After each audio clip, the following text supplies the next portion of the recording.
and salutations, it's me, Salty, and welcome to 2 Cents Toys, and today I'm going over the Marvel Legends Vintage Collection X-Men Storm. And I've had her for a long time. I was hoping to have a chance to get all my original Toy Biz X-Men out and have a little side-by-side comparison from them all and just kind of be nostalgic about it, but time kind of got away from me, and that collection is on the other side of the country at the moment, so I'm just going to go ahead and do this one anyway. Looking at the card art, we get this amazing, picture of Storm on the side. We get the X-Men. I love this look.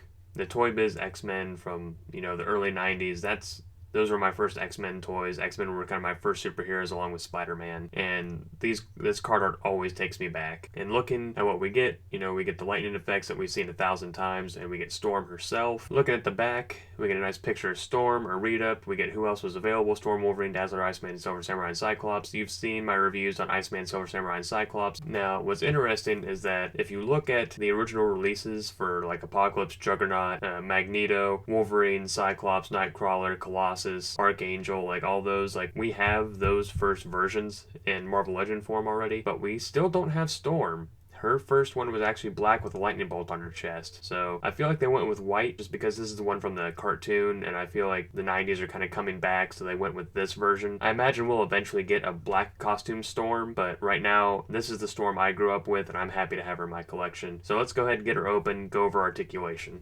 So here's Storm out of the packaging, and I'm not really going to go over these lightning effects because we've seen them 1,000 times, but, here they are. Now, if you've seen other reviews, then you know that these cape parts are very thin, and they came bent and warped and mashed and everything else. I'm not sure how I'm going to straighten these out. Maybe I'll take, like, a washcloth, and I'll lay it down, and I'll iron over top of it, and that might flatten these out, but I'm worried about melting them. They're just tied here at her wrist with some string, and then they're just kind of glued back here at her shoulder pads. It's the same female articulation that we're used to, but it's a slightly different body mold, only in that the shoulders are unique, I believe. I haven't seen this before that I can remember anyway. And I love this head sculpt. We get the little lightning earrings, and I love the hair. They did such a great job in kind of doing washes with gray and white, giving it some details and some character. Let's go over articulation. She can't really look up because her hair is so long. She can bury her chin. She can look side to side. A crazy amount of tilt. The shoulders can technically spin 360. They will move out of the way to the shoulder pads, but when you come back around, you're going to run into that, so you have to kind of spin the cape back around to get it out of the way, and ends up all tangled, and it's kind of a mess.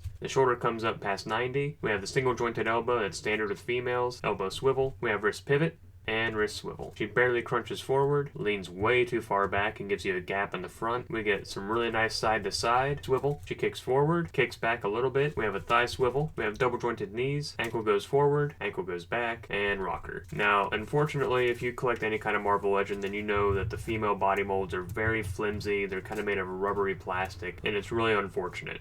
Storm is also having a very hard time standing up on her own. I imagine it's the weight of the hair on the back pulling her backward. We're going to keep trying anyway, or I'll just put some sticky tack on her feet and make her stand up on her own. But for the duration of the review, I'll just hold her up by her feet. So some improvements I would have made. It looks like the thighs were cast in probably a different plastic, and that's why the color is different, because this is a very pearlescent kind of white, and then this is more opaque, kind of almost a cream white. The color is very nice. The yellows pop really well against the white, and the X-Men logos up on her shoulders are a really nice contrast. I like the makeup on her face. They gave her some lipstick and some eyeliner. The eyebrows look really great, and I like the clear white eyes like she's summoning the weather. Other than they can't stand up on my own part, and this kind of flimsy cape, which I'll probably just make my own. I really like this figure. If you like this figure and like this review, like, comment, share, and subscribe. If you don't, let me know why down in the comments and we'll discuss it. And tell your friends and family about Uncle Salty and all the toy reviews that I do. It really helped me out. My current goal is to get to 100 subscribers, which, compared to some of the other people that have 500,000 subscribers, I know is a lame goal, but this is just something I do for fun. That's all I got for today. Thanks for stopping by. Until next time,